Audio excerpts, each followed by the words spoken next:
days that I've come into your homes to give you an update on the progress of our fight against the coronavirus pandemic.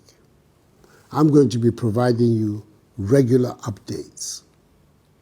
On Sunday, 15th March, I briefed you about the enhanced measures taken by government to deal with the virus, which has so far infected 19 persons in the country. Unfortunately, one person who tested positive for the virus but had serious underlying health complications passed away in the early hours of today. I'm reliably informed that all the other 18 persons are doing well and are responding to treatment. Indeed, 8 of them are being managed from their homes in isolation.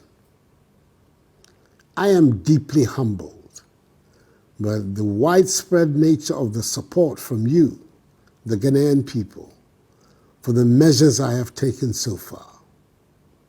Let me also commend both sides of Parliament for the expeditious and responsible manner in which they handled the passage of the Imposition of Restrictions Act, to which I have given assent. This morning, I chaired the daily interministerial committee meeting on our coronavirus response to review the current position. I'm encouraged by the numbers of Ghanaians who are observing the prescribed social distancing and enhanced hygiene protocols announced earlier. However, it has become necessary to take additional measures to stem the spread of the virus and protect the lives of our people. We must do everything within our power to contain the spread of the virus. Firstly, all our borders, that is by land, sea, and air, will be closed to human traffic for the next 2 weeks, beginning midnight on Sunday. Anybody who comes into the country before midnight on Sunday will be mandatorily quarantined and tested for the virus. This closure will not apply to goods, supplies, and cargo. Secondly, the Ministry of Health will not only step up its contact tracing efforts, but will also see to it that all persons who have been identified as having come into contact with infected persons are tested for the virus. More personal protection equipment are being procured to beef up supplies for our frontline health workers. 50,000 additional test kits have been ordered and are expected in the country very shortly.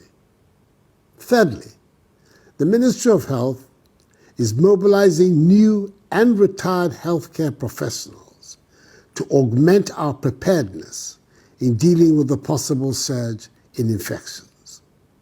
It is heartening to hear of the numbers of retired healthcare professionals who have stepped forward to offer their services. Just as it is to note the Ghanaian entrepreneurs who have responded to this crisis by producing greater quantities of sanitizers and Veronica buckets. Let me reiterate my appeal to members of the pharmaceutical industry to scale up their domestic production of pharmaceutical products. Government will do its best to support them. As I've stated before, there will be a constant review of the measures announced, and if necessary, enhanced. Fellow Ghanaians, the cases of localized infections require that we maintain strict self-discipline and continue to practice prescribed social distancing and enhanced protocols in all aspects of our daily lives. We must wash our hands regularly, use alcohol-based sanitizers, stop shaking hands, and avoid unnecessary close body contact. I am pleading with each and every one of you. Comply with these measures. Our survival is in our own hands. Whilst we continue to adhere to these measures and wrap up our efforts to defeat this virus, I urge all of us also to seek the face of the Almighty. So on Wednesday, 25th March 2020, I appeal to all Ghanaians, Christians and Muslims, to observe a national day of fasting and prayer. Let us pray to God to protect our nation and save us from this pandemic. I thank the men and women of God who prayed for the nation with me on Thursday and with the Vice President on Friday for their intervention. I applaud the efforts and courage of Ghanaians in the forefront of the fight against the virus.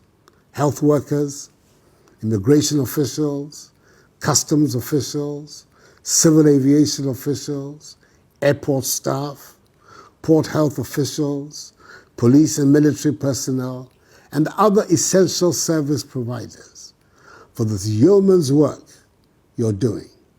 Our nation is deeply in your debt. Fellow Ghanaians, all that government is doing is intended to achieve 5 key objectives. Limit and stop the importation of the virus. Contain its spread.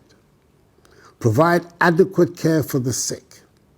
Limit the impact of the virus on social and economic life. And inspire the expansion of our domestic capability and deepen our self-reliance. There are obvious difficulties ahead of us, and we should all brace ourselves to face them. I will be transparent with you and not shirk from sharing with you the realities of our situation. But I am determined to take whatever steps are necessary to safeguard our society, our economy, and our future. I remain confident that together and by the grace of God, we shall overcome. This too will pass. May God bless us all in our homeland, Ghana, and make us great and strong. Have a good night, and I thank you for your attention.